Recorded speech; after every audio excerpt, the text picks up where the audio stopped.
Assalamualaikum warahmatullahi wabarakatuh. Perkenalkan, nama saya Silva Maria Husna dengan NIM 12030506161 dari kekhususan Perdata B, Ilmu Hukum semester 5. Di sini saya akan mempresentasikan karya artikel saya mengenai perlindungan hukum bagi pekerja wanita negara Indonesia di luar negeri sebagai pemenuhan tugas akhir mata kuliah Hukum Perdata Internasional. Adapun pembahasannya, yang pertama itu ada perlindungan hukum bagi pekerja wanita warga negara Indonesia di luar negeri. Yang kedua ini ada upaya untuk melindungi tenaga kerja wanita di luar negeri. Pembahasan pertama, perlindungan hukum bagi pekerja wanita negara Indonesia di luar negeri. Negara memiliki tanggung jawab untuk melindungi warga negara Indonesia. Hal ini sesuai dengan alinea keempat pembukaan Undang-Undang Dasar 1945. Dalam hal ini ada yang namanya perwakilan Republik Indonesia, yang mana hal ini merupakan dia memiliki tanggung jawab terhadap perlindungan bagi warga negara Indonesia yang ada di luar negeri, yang posisinya di bawah Kementerian Luar Negeri. Hal ini sesuai dengan pasal 19 Undang-Undang Nomor 37 Tahun 1999. Adapun perwakilan Republik Indonesia ini dibagi menjadi dua, ada perwakilan diplomatik dan perwakilan konsuler. Tugas dari keduanya itu sama, hanya saja perwakilan diplomatik dalam perlindungan yang melalui pelaksanaan hubungan diplomatik, begitupun dengan perlindungan konsuler dalam perlindungannya melalui hubungan konsuler. Nah, berkaitan dengan tenaga kerja, perlindungan hukum ini merupakan hal yang utama, dikarenakan hal ini didefinisikan sebagai perlindungan kepada tenaga kerja agar mendapatkan pekerjaan yang layak secara kemanusiaan. Tujuan utama perlindungan hukum bagi pekerja adalah untuk memastikan bahwa pekerja memiliki hak-hak dasar yang mereka butuhkan untuk melindungi keselamatan dan kesejahteraan mereka dan diperlakukan secara adil terlepas dari situasi atau majikan mereka. Hak kerja mencakup hal-hal seperti berapa lama orang diperbolehkan bekerja, sistem pengupahan, dan tanggung jawab kepada masyarakat dan perusahaan. Ini semua adalah bagian dari perlindungan hukum yang diterima pekerja. Ini melindungi pekerja dari perlakuan tidak adil dan membantu memastikan bahwa pekerjaan dilakukan secara efisiensi dan bermartabat. Nah, pemerintahan Indonesia memberikan perlindungan bagi warga negaranya melalui pemerintah mengeluarkan undang-undang. Ini tentang bagaimana kita akan membantu pekerja migran Indonesia yang tinggal di luar negeri Indonesia. Program perlindungan TKI meliputi penyediaan tempat tinggal, membantu TKI pulang kampung, memberikan bantuan kesehatan fisik dan mental, serta membantu mereka menemukan cara untuk berhubungan kembali dengan keluarga atau masyarakat. Pemerintahan Indonesia dan lembaga Indonesia lainnya bekerja sama untuk melindungi pekerja negara Indonesia yang berada di tangan Kementerian Luar Negeri, termasuk bekerja sama dengan Direktorat Perlindungan Warga Negara Indonesia Kementerian Luar Negeri dan lembaga BHI Indonesia di luar negeri. Kementerian di luar negeri ini membantu warga negara Indonesia dan badan hukum Indonesia yang tinggal di luar negeri yang bermasalah dengan perwakilan dari negara lain atau organisasi internasional Indonesia. Pemerintah Indonesia ini memberikan perlindungan kepada warga negaranya dengan membantu mereka dalam kasus perdata dan pidana dan dengan membantu mereka dalam masalah mereka di luar negeri. Selain itu juga memberi bantuan kepada warga negara Indonesia yang berada di luar negeri dan membantu mereka yang untuk kembali ke Indonesia. Kondisi perlindungan pekerja migran Indonesia dapat dilihat dalam tiga hal, yaitu sebelum dipekerjakan, selama dipekerjakan, dan setelah keluar dari pekerjaan. Bahwa ketiga hal tersebut juga mencerminkan bagaimana melindungi tenaga kerja Indonesia. Pekerjaan migran di Indonesia selalu berkaitan dengan perlindungan dan penempatan. Oleh karena itu, tidak ada penempatan jika tidak diiringi dengan perlindungan, dan perlindungan tersebut merupakan bagian dari penempatan. Pada tahun 2003, ada beberapa peraturan baru yang dibuat untuk pekerja perempuan.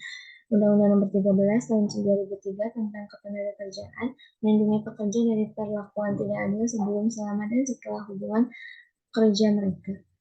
Nah, kan tadi dijelaskan ada tiga hal yang sebelum dipekerjakan, selama dipekerjakan, dan sesudah dipekerjakan.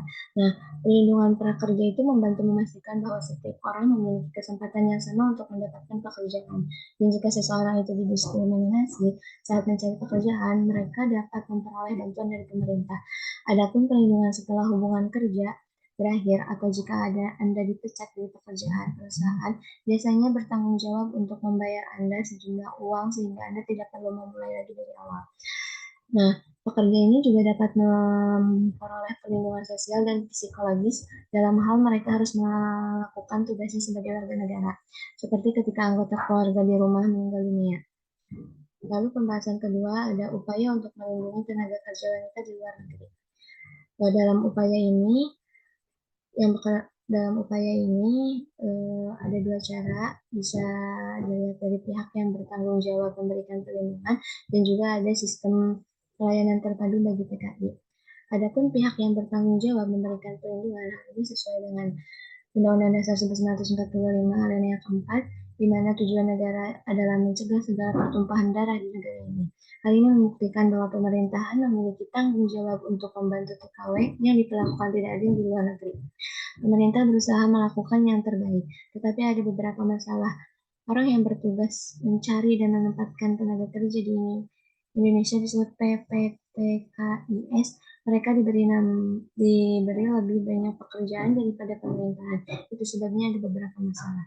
Banyak buruh migran yang bermasalah, bahkan terkadang para penjahat suka memeras dan memperdagangkan orang. Pemerintahan harus bekerja sama untuk melindungi masyarakat, namun terkadang ada konflik kepentingan antara BNP2PKI atau organisasi pemerintahan dan Kemenkes, kelompok yang membantu melindungi masyarakat. Konflik itu terjadi karena Undang-Undang Pekerja Migran Indonesia memberikan tanggung jawab yang sama kepada kedua lembaga untuk melindungi pekerja migran.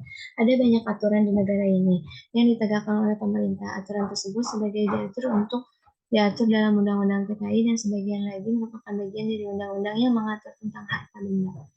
Pasal 23 Undang-Undang 2014 tahun 2014 mengatur pembagian tanggung jawab perlindungan TKI di luar negeri. Pemerintah pusat bertanggung jawab atas perlindungan TKI pada tahap pra penempatan dan pasca penempatan, sedangkan pemerintah provinsi bertanggung jawab atas perlindungan TKI di kabupaten dan kota. Sistem peradilan bertanggung jawab untuk menuntut orang-orang melanggar undang-undang, melindungi pekerja migran yang terancam hukuman. Lalu yang kedua itu ada sistem pelayanan terpadu bagi PKI. Sistem pelayanan terpadu ini adalah suatu cara untuk mengelola pelayanan dalam satu tempat yang akan memudahkan dalam mempercepat dan menekan biaya. Ada Undang-Undang Nomor 25 Tahun 2009 menjelaskan tentang pelayanan publik. Artinya banyak hal baru yang dimulai atau ditingkatkan di bidang ini. Menurut Pasal 14 Ayat 2 PP Nomor 96 Tahun 2012 tentang pelaksanaan Undang-Undang Nomor 5 Tahun 2009 tentang pelayanan, terdapat dua jenis sistem pelayanan publik terpadu, yaitu sistem satu pintu dan sistem satu atap. Nah, ini ada contoh sistem satu pintu dan yang satu atap. Adapun kesimpulan dari materi di atas adalah pengaturan mengenai pekerja di luar negeri ini sudah ada aturannya. Dimulai dari Undang-Undang Dasar 1945, alinea keempat, Undang-Undang Nomor 13 Tahun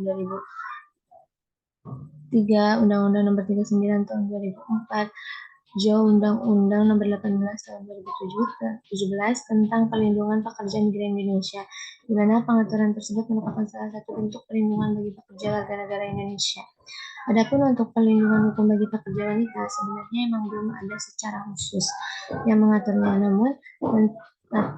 namun materi perlindungan yang diatur dalam peraturan-peraturan undang-undang yang dijelaskan di atas tadi memiliki kelemahannya, itu ketidakjelasan konsep, ketidakefektifan pengaturan, ketidakpastian hukum, ketidaksesuaian dengan asas peraturan perundang-undangan, dan lambatnya proses pengundangan dan peraturan pelaksanaan. Berbagai kelemahan tersebut membuat aturan perlindungan tersebut tidak dapat dilaksanakan secara maksimal.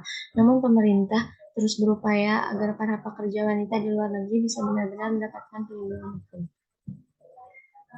Sekian pemaparan materi dari saya. Mohon maaf apabila banyak kesalahan. Wassalamualaikum warahmatullahi wabarakatuh.